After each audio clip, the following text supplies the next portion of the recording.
এই ভিডিওটি মনোযোগ দিয়ে দেখেন।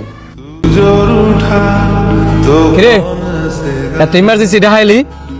বন্ধু তোর ইমার্জেন্সি আনাইছি, আমি আমার গার্লফ্রেন্ডের লইয়া শ্রীমঙ্গল ঘুরতাম যাবো, তাই তোর বাইকটা লাগবো। শ্রীমঙ্গল ঘুরতে যাবি? হ।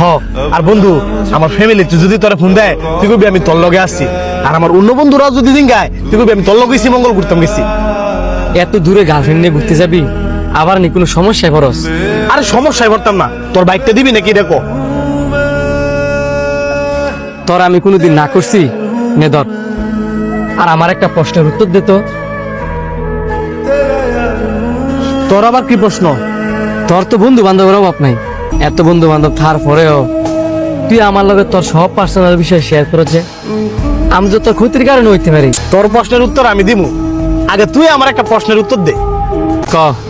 তোরও তো অনেক বন্ধু বান্ধব আছে, তোর বাইকটা চাইলে তো কেউ দেস না, আর আমি চাও মাত্রই, আমার তো একটা বারো না করস না।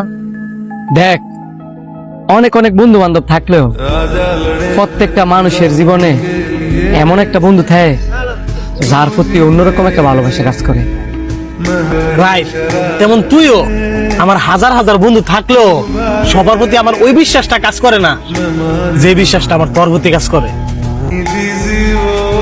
সাবধানে যাস।